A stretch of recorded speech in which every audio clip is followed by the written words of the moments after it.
Al-Mouatine, radio et TV. Nous avons sur le plateau d'Al-Mouatine ce soir M. Amarouche Belkacem, membre du Conseil national du FFS et représentant de la chancellerie diplomatique à l'étranger. Nous avons aussi Madame Tina Boktit, qui est citoyenne algérienne, et nous avons aussi Monsieur Amri Al-Hassan, militant associatif. Bienvenue à vous trois sur le plateau d'Al-Mouatine.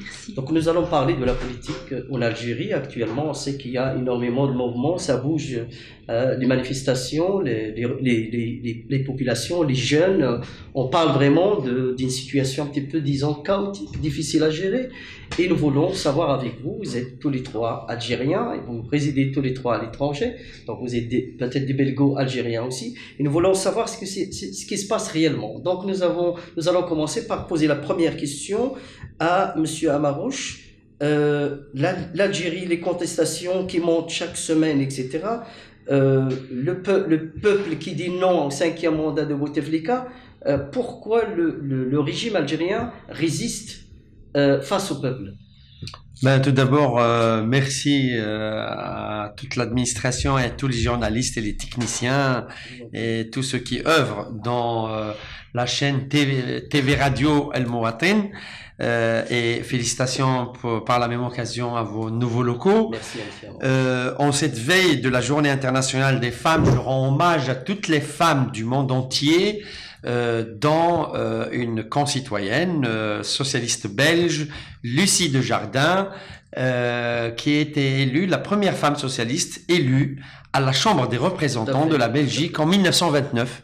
Donc un grand hommage à toutes celles qui ont œuvré pour que justement des militantes et des militants portent la voix de l'espérance, portent des valeurs que sont la liberté et la dignité humaine. Donc ces valeurs, c'est ces valeurs pour lesquelles des Algériens d'aujourd'hui, des jeunes d'aujourd'hui revendiquent dans leur marche pacifique. Et je tiens à souligner le caractère pacifique, à un degré où les jeunes répètent ça comme slogan: Silmiya, Silmiya, Silmiya, pacifique, pacifique, pacifique. Aujourd'hui, donc, cette jeunesse de la toile, cette jeunesse du nouveau temps, cette jeunesse veut faire une rupture avec les méthodes archaïques, les méthodes dictatoriales, les méthodes qui ont embrigadé tout le potentiel de toute une société, de toute cette Algérie plurielle. Et aujourd'hui, elle est en train de respirer l'air, ne serait-ce que dans les marches, de respirer l'air et de dire basta, arrêtons ce système pour une Algérie nouvelle.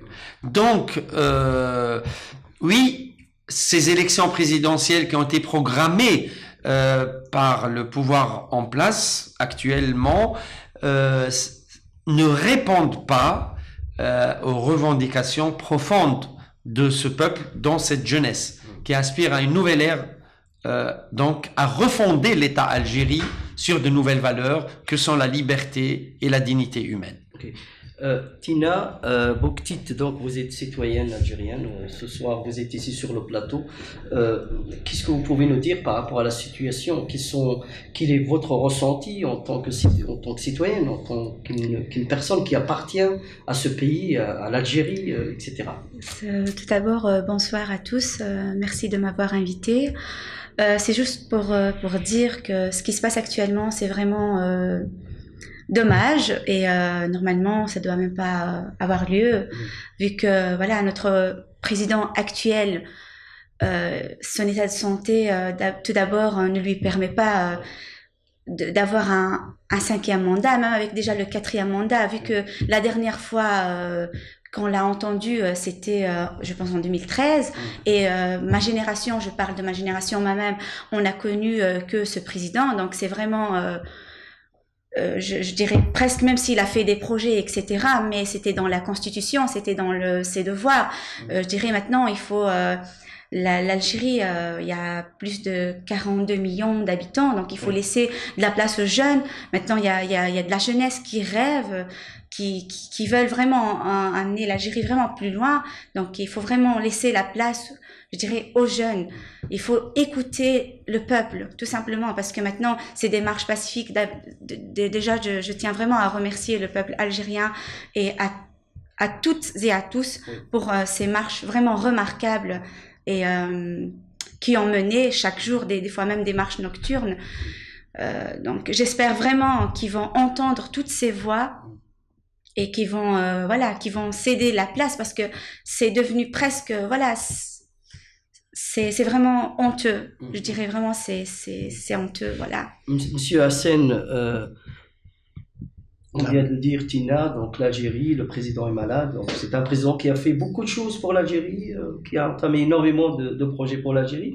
Puis c'est un président qui est malade, qui n'a pas la capacité physique, mentale, etc. pour exercer son mandat de président et pour justement répondre aux besoins des citoyens algériens. Mais ce président est malade depuis déjà des années. Qui gère l'Algérie depuis des années? C'est vrai, on essaye de mettre en avant le président, mais réellement, ce n'est pas lui qui gouverne. Oui. Ceux qui gouvernent, ce sont des gens qui lui sont proches, donc son entourage. Oui, oui. Donc en réalité, le gouvernement, donc le président lui-même n'est qu'une marionnette. Il est là, il n'arrive même pas à parler. On le présente comme lui qui décide, mais en réalité il décide. Mais qui décide en Algérie? Eh ben, c'est son entourage, son frère, les gens qui lui sont proches, donc des industriels, les gens qui en profitent évidemment. Ceux qui partagent les richesses d'Algérie. Exactement. Alors, M. Belkacem, est-ce que le peuple va tenir jusqu'au bout, à votre avis? Ben, d'abord, il faut rappeler une chose. Donc, en ma qualité de conseiller national du Front des Forces Socialistes et en ma qualité de militant depuis ma naissance jusqu'à aujourd'hui, c'est que les Algériens et les Algériennes ne sont pas à leur première marche depuis que l'Algérie est en marche. Donc, dès le départ, dès les années, dès les premiers jours de l'indépendance, les Algériens ont marché et ont dit c'est une baraquette. Donc, les 7 ans de guerre, arrêtons. Donc, déjà, dès le départ, la nature du pouvoir algérien, déjà, était problématique. Donc, il faut pas oublier et perdre de mémoire que la première assemblée constituante a été usurpée de ses pouvoirs. Donc, dont Boudiaf, donc le défunt Boudiaf assassiné dans les années 90, dont Hussein Aït Ahmed, dont Farhat Abbas, qui ont démissionné de l'Assemblée constituante. Pourquoi? Parce que le pouvoir en place a usurpé ses propres pouvoirs à elle, donc que sont proposer au peuple algérien une constitution. Donc aujourd'hui, oui, c'est les méthodes et les pratiques de ce pouvoir qui ont donné naissance à des printemps algériens au pluriel. Donc, dans le printemps berbère dans les années 80, dans les revendications à l'Est algérien en 86, et évidemment le soulèvement du 5 octobre 88, on a eu aussi des gens qui ont été même malmenés et tués par les forces de l'ordre, par ordre de gens qui ont détient le pouvoir. Et puis après, il y a eu l'arrêt du processus démocratique en 92, et ainsi. Et il y a eu un drame en Algérie, plus de 200 000 morts, plus des disparus, donc dans les années du terrorisme. Donc aujourd'hui, l'Algérien est fatigué de cette violence qui l'a emprisonné et qui est devenue l'instrument par excellence du pouvoir en place depuis 62 jusqu'à aujourd'hui. Aujourd'hui, les Algériens ont compris que c'est la voie pacifique qui peut ramener les acteurs du mal probablement à écouter. Maintenant, c'est pas si sûr. Donc aujourd'hui, il faut une grande vigilance et un éveil des consciences pour justement organiser la société. Donc c'est mon appel, mon souhait, pour que les Algériens et les Algériennes s'organisent de plus en plus, pour que des associations fédèrent leur énergie, des forces politiques se regroupent autour justement comment reconstruire un véritable consensus national. Aujourd'hui, asseoir des solutions. Parce que bon, voilà, on est en marche, mais marcher pour des valeurs, c'est clair, la liberté, la dignité, la refondation de l'État sur des bases démocratiques et du respect de la pluralité, mais aussi, aujourd'hui, il faut penser vraiment à un projet d'après. Parce que, voilà, c'est-à-dire, et chose qui est extraordinaire, toutes les corporations, donc des avocats, des juges, des étudiants, des enseignants, le monde de la santé, des jeunes dans le quartier s'organisent de plus en plus et on a 7 jours de la semaine et presque chaque corporation prend une journée dans la semaine pour marcher. Mais ce que je remarque, Et c'est ça. Et demain, par exemple, mais vendredi. le régime résiste quand même à tout ça, c'est ma question. Mais demain, vous savez, le régime. Vous allez résister jusqu'à quand? Ben, vous savez, le régime, il était là depuis 62 jusqu'à aujourd'hui. Mais il est rassuré. Non, mais par contre, il est étonné. Pourquoi? Parce qu'aujourd'hui, même à l'intérieur de ce pouvoir, il y a des fissures, il y a des gens qui peuvent plus tenir, il y a des nouvelles générations même dans les forces de l'ordre que nous remercions parce qu'ils ont au printemps arabe. Mais comme je vous ai dit, l'Algérie a connu plusieurs printemps et plusieurs automnes et plusieurs hivers. Donc nous avons connu les 4 saisons durant de 62 jusqu'à aujourd'hui. Et évidemment, c'est-à-dire ce qu'il faut aujourd'hui remercier, c'est ce caractère pacifique et cette aspiration à la dignité. C'est très important parce que c'est un cri. Évidemment, on n'est pas à l'abri des risques. Parce que c'est toute une société, c'est plein de maux qui nous traversent, donc on n'a pas gagné encore. C'est aujourd'hui peut-être qu'il faut plus être éveillé et à l'écoute de nos contradictions, de nos avis au pluriel. Tina, le président a fini par déposer sa candidature, hein, oui, président Bouteflika. Est-ce que le président est au courant? C'est ce que je me dis moi-même. En fait, je pense que le président lui-même n'est au courant de rien. Je dis ça, c'est une façon de parler parce que je vous dis, si un président, il arrive même pas, c'est pas pour se moquer, parce que la santé, c'est vraiment, je souhaite à personne, voilà, le même cas que notre. On souhaite la guérison. Exactement. Mais voilà, un président qui n'est même pas capable de se gérer à lui-même. Donc, comment vous voulez qu'il gère un pays de plus de 42 millions d'habitants. C'est vraiment plus de jeunesse. Exactement, plus en plus de jeunesse. Et donc, on le voit pas. On a besoin d'un président, qui soit vraiment. On a besoin d'un homme de fer, pas un homme de paille. Quelqu'un qui se déplace. Exactement, qui voilà, son rôle de président, qui va organiser des réunions, voilà, qui reçoit les autres, qui parlent. Mais il dit qu'il va pas se présenter pour le 6e mandat.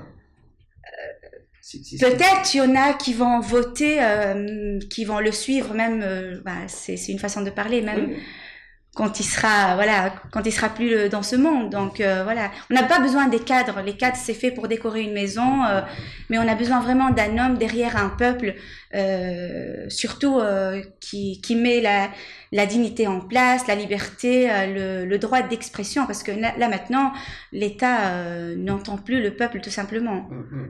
En fait, Monsieur Lassane, il y a une population, comme je viens de le dire à Tina, très très jeune en Algérie. Il y a de plus en plus de pression économique aussi en Algérie. Et il y a cette Algérie de plus de 40 millions d'habitants qui veut vivre, qui veut se développer, qui demande à respirer, etc. Selon vous, c'est quoi la solution maintenant? D'abord, la solution doit évidemment passer par l'égalité des chances. Deuxièmement, évidemment, créer un système qui peut permettre donc l'indépendance de la justice. Parce qu'actuellement, la justice réellement n'existe pas en Algérie. Les favorisés ne sont pas jugés de la même façon que les gens défavorisés. La justice n'existe pas du tout en Algérie. Elle existe, certes, mais elle ne fait pas son travail. Elle ne fait pas réellement son travail. Donc, permettre évidemment, essayer de permettre à ces jeunes de s'épanouir dans leur propre pays. Vous savez qu'il y a même beaucoup de jeunes actuellement qui sont en train de mourir à la Méditerranée parce qu'ils sont en train de fuir. Ce sont des diplômés. Et les cadres algériens se retrouvent actuellement en France. C'est le cas de Oui, la plupart des pays au Maghreb. Ce n'est pas le les cas. jeunes quittent parce qu'il n'y a pas de perspective, il n'y a pas de... Il n'y a pas de perspective, et en même temps, quand on voit les cadres, qu'est-ce qu'ils peuvent coûter à la société algérienne? Des diplômes, ils étudient en Algérie, ils ont leur diplôme, donc ça coûte à la société algérienne, et finalement ils vont exercer ailleurs, en France, au Canada. Donc tout ça, c'est une perte des cerveaux qui fuient, parce qu'il n'y a aucune liberté, mais il n'y a ma aucune question, perspective. comment rétablir tout ça maintenant? Quel est le schéma que vous voyez, vous, par exemple, en tant que militant, en tant que peut-être opposition aussi, qui voit les choses qui se développent pas, qui voit les choses qui vont pas vraiment de là où il faut y aller, pour une Algérie prospère, pour une Algérie des droits de l'homme, etc. Qu'est-ce qu'il faut faire tout de suite avec toutes ces revendications qui sont là? Je viens de dire déjà, le premier pilier déjà, c'est la justice. Oui. Deuxièmement, mettre fin à la corruption. Donc il y a quelqu'un qui se présente dans une administration et finalement, s'il n'a pas des connaissances, il ne peut pas voir ce qu'il veut, même s'il a le droit. Donc mettre fin à la corruption. Donc permettre à ces gens-là, ces jeunes, de s'épanouir en Algérie, même des salles de cinéma, peut-être que ça n'existe plus. Vous avez des enfants ici? J'ai des enfants ici. Ils vont en Algérie? Ils vont en Algérie, ils sont en train de suivre, parce que même si physiquement nous sommes ici, loin de notre pays, nos regards sont tous tournés vers notre pays. Bien sûr, oui. Donc nous suivons, les origines, oui. Nous suivons de près tout ce qui se passe là-bas. C'est pour ça que nous sommes là pour essayer d'apporter notre solidarité à notre frère, parce que nous avons des frères là-bas, nous avons des familles là-bas, oui. à nos frères algériens. Oui, oui. Monsieur Amarouche, oui. L'opposition algérienne, est-ce que l'opposition est sur le terrain? On ne la voit pas. Je ne vois pas d'opposition actuellement sur le terrain algérien. Je vois des étudiants, des juges, des enseignants, je vois le peuple. Je ne vois pas de l'opposition politique. Vous l'avez bien décrit aujourd'hui. L'opposition, c'est le peuple. Oui. C'est-à-dire, il y a un fossé entre le peuple et le pouvoir. Oui, mais c'est ça l'opposition. Aujourd'hui, c'est plus l'opposition. C'est-à-dire au sens des démocraties, au sens des démocraties classiques, oui. C'est que on a un pouvoir, on a l'opposition, donc parce qu'il y a un fonctionnement démocratique. Il y a un parlement. Aujourd'hui, en Algérie, donc on a un peuple, on a certainement quelques notions de base de l'État, oui. Et on a un pouvoir. Donc déjà, on a des personnes qui sont derrière ce pouvoir qui n'ont pas le sens de l'État. Et qu'il faut pas confondre entre l'État et le pouvoir. Nous, au Front des forces socialistes, nous sommes les défenseurs de l'État. Mais nous ne sommes jamais les associés d'un pouvoir d'aujourd'hui. Donc, c'est la différence. C'est-à-dire, la notion de l'État, c'est l'État des institutions réellement crédibles, réellement représentatives, réellement c'est-à-dire qui tirent leur légitimité. Vous voulez dire que ça n'existe pas? C'est-à-dire qui tirent leur légitimité de la souveraineté populaire. Donc ça n'existe pas. Aujourd'hui, quand on trouve, par exemple, c'est-à-dire, c'est rare, des élus de partis politiques qui sont au pouvoir, par exemple, qui sont même les satellites du pouvoir, qui soutiennent ces marches, c'est-à-dire on ne les voit pas. Par contre, des élus du Front des forces socialistes et d'autres, ils sont sur le terrain, ils sont partout. Donc aujourd'hui, c'est comment justement cette souveraineté populaire s'exprime de plus en plus. Aujourd'hui, comment donner un sens à cette revendication pacifique? Comment aujourd'hui s'émerveiller d'une manière tangible face à cette forme pacifique du peuple algérien, c'est-à-dire qui veut plus de violence. Comment justement travailler ce vivre ensemble en paix, dans le respect de la pluralité, réellement, et non dans des papiers. Et les médias qui pour moi, pour l'instant, sont plus du côté du régime. Alors, je salue beaucoup de journalistes aujourd'hui, heureusement, qui ont pris le fil avec le sens de responsabilité, parce qu'il y a même des journalistes qui ont démissionné aujourd'hui parce qu'ils reçoivent des pressions à ne pas couvrir, par exemple, ces marches. Et surtout, je parle surtout des moyens médiatiques publics. Par contre, je salue d'autres journalistes dans des journaux, dans d'autres, qui essayent de faire de leur mieux, d'exprimer ce que des citoyens de ce pays essaient de nous transmettre comme message. Aujourd'hui, je pense qu'il y a un souffle pour libérer les consciences. Aujourd'hui, il y a un souffle de bien faire. Alors, c'est un appel qu'on doit toutes et tous écouter. Alors, vous me parlez, vous avez parlé pour un 5e ou un 6e mandat. Aujourd'hui, je vous dis, on ne peut pas réduire l'Algérie juste à la présidence. L'Algérie, c'est tout un tout. L'Algérie, c'est aussi un pays, en tout cas pour nous, que nous militons pour un Maghreb démocratique des peuples. Nous militons pour une Algérie ouverte sur l'universel. Nous militons pour que l'Algérie soit réellement, aura sa place, parce qu'elle a le potentiel de l'être. Tout à fait, tout à fait. Alors, une question pour Tina. Si vous avez quelque chose à dire à Bouteflika, en face, qu'est-ce que vous lui direz à votre président?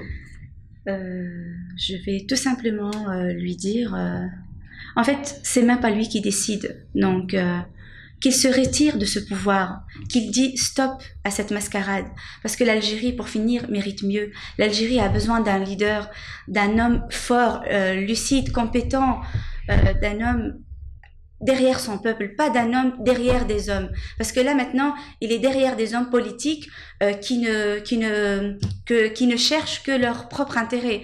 Parce que voilà, on a des hommes vraiment très très compétents qui veulent donner de la chance aux jeunes, qui veulent créer des emplois comme, je cite, Issad Rabrab, qui tient le Civital. Donc, il voulait vraiment créer la chance pour emmener une Algérie vraiment très très loin, mais à chaque fois il est bloqué, tous ses projets presque sont bloqués par le gouvernement, alors que d'autres pays d'Europe comme l'Italie, la France lui ont ouvert voilà, les bras, ils l'ont, voilà, exactement. Donc il faut vraiment qu'il arrête cette mascarade. Si c'est vraiment lui qui décide, autant de laisser, parce que voilà, son état de santé, comme je l'ai dit, demande très clair. Exactement, ça lui permet plus d'avancer, ça lui permet plus de continuer. Il faut écouter le peuple tout simplement, parce que c'est le peuple qui décide. Si le gouvernement est là, c'est le peuple qui a choisi. Donc voilà mon message. Un message pour Monsieur Bouteflika. Si vous avez Bouteflika devant vous, vous lui direz quoi? Ça, c'est une question qui est un peu difficile, parce qu'il parlait à quelqu'un qui ne peut rien faire, qui n'est pas actif, ça serait très difficile. Il va vous entendre quand même. Qui peut m'entendre, mais peut-être le message, je les adresserai beaucoup plus à son entourage. Oui. Donc, de laisser finalement le peuple libre, de donner les moyens à ces gens-là, donc de libérer, de rendre ce qui appartient à la justice. C'est-à-dire d'ouvrir, finalement, de permettre évidemment à la justice d'être indépendante. Je crois, enfin, je ne sais pas, enfin, qu'est-ce que je pourrais dire de plus. C'est l'occasion pour lui parler, quoi. C'est l'occasion jamais. Vous êtes sûr qu'il écoute? Je trouve, si je peux. Je reviens. Mais quand même. C'est l'occasion de lui dire finalement de laisser ces gens-là qui sont en train de profiter évidemment des richesses nationales et finalement de permettre au peuple algérien finalement de rendre au peuple algérien ce qui lui appartient, surtout. La même question, M. Amarouche. Vous avez le président algérien devant vous, que lui diriez-vous? Mais je trouve qu'on a assez dit depuis 62 jusqu'à aujourd'hui. Donc aujourd'hui, voilà, moi personnellement, je suis convaincu que c'est la nature du pouvoir qui a bloqué toutes les énergies algériennes. Ce n'est pas la personne. Aujourd'hui, on doit faire attention à ce que le pouvoir ne va pas nous donner un autre représentant de sa séraille. C'est-à-dire, il faut qu'on aura un sursaut vers la refondation de l'État. C'est ça ce qu'on demande, c'est-à-dire sur des bases où chacun, c'est-à-dire aura sa place, c'est-à-dire dans le cadre d'une justice sociale, où des jeunes d'aujourd'hui qui touchent 8000 dinars, qui sont pas nommés dans des contrats à durée indéterminée, des femmes et des hommes qui travaillent dans des conditions lamentables, une justice qui n'a pas son autonomie, Donc, un journaliste qui peut pas rapporter librement tout ce qu'il veut, ou bien il est licencié, c'est l'Algérie tout à fait contraire de ce que le pouvoir aujourd'hui a fait depuis 62 jusqu'à aujourd'hui. Donc, pour ma part, j'estime que c'est pas les personnes seulement qui peuvent faire un État, c'est tout un tout. C'est une culture, c'est-à-dire il faut avoir ce sens de responsabilité, ce sens d'un sursaut qualitatif pour répondre présent et dire voilà, on peut marquer une halte et dire qu'on va retravailler l'Algérie autrement et ne pas, par exemple, présenter une missive au peuple algérien pour dire laissez-moi se présenter pour une année pour reprendre tout à zéro. C'est quand même, c'est-à-dire c'est une manière, moi je trouve que ce pouvoir, vraiment, il veut duper l'intelligentsia des Algériens qui ont démontré aujourd'hui au monde entier qu'on peut établir un État avec un mode pacifique. Et demain, les Algériennes et les Algériens en Algérie, dans toutes les localités, ils estiment qu'ils vont sortir à plus de 20 millions avec une rose. Et le grand slogan, pacifique, pacifique, pacifique, Algérie libre et heureuse. Oui. Et c'est là la grande demande des Algériens. C'est pas la présidence, c'est pas X, c'est pas Y. Comment ça s'organise, par exemple, la lutte, soit les revendications au niveau de l'Europe, de la France et la Belgique, etc. Est-ce qu'il y a des mouvements qui s'organisent, qui se coordonnent justement pour se tenir de l'autre côté? Alors, je tiens à remercier justement nos membres de la communauté algérienne dans tous les pays du monde, dont ceux de la Belgique et de la France et d'Angleterre, d'Allemagne et de tous ces pays et du Canada qui se sont mobilisés presque chaque samedi et dimanche à des rassemblements, à des revendications et dont je spécifie surtout les Algériens et les Algériennes de France qui ont démontré en plein place République, qui ont couvert toute cette place et aucun incident sur le sol français. Donc il y a quand même ce degré de civisme dont on peut être fier aujourd'hui, mais attention, ce degré de civisme, évidemment, il faut pas en abuser parce que ça peut tourner autrement si on n'écoute pas. Ça peut tourner autrement si on va pas canaliser cette soif de la liberté. Et je tiens aussi à dire que les volontés de personnes qui veulent entreprendre, c'est-à-dire ouvrir des entreprises, faire des projets, c'est aussi celles et ceux qui aspirent à une justice sociale et qui ont été, on va dire, voilà, c'est-à-dire bloqués. Alors, ouvrant ce potentiel, libérant ces énergies et laissant ces citoyens refonder leur État sur des bases démocratiques. Un dernier mot, Tina. Je vous remercie pour votre temps et pour votre invitation. Je tiens à souhaiter une très très belle journée pour demain pour toutes les femmes dans le monde entier. Bonne fête. De la journée internationale. Exactement, à la journée internationale des droits de femmes. Bon, notre journée, je pense que ça se limite pas en une journée. Exactement, c'est toute l'année. Et voilà, j'espère vraiment que le problème en Algérie va se résoudre le plus bref. Oui, exactement, le plus rapidement possible. Et que voilà. Merci. Merci beaucoup. Monsieur Hassan, un dernier mot. Voilà, je dis évidemment au peuple algérien que l'immigration est avec vous. Donc, nous suivons de près toutes leurs revendications et nous sommes avec notre cœur avec eux. Un dernier mot, M. Amarouche. Merci. Bellement l'Algérie, bellement le monde, et que l'esprit et la bienveillance règnent dans le bon sens. Merci Tina, merci Ahmed, merci Amarouche. Madame, Monsieur, c'est ici que se termine notre émission de ce soir. À la semaine prochaine, merci de nous avoir suivis.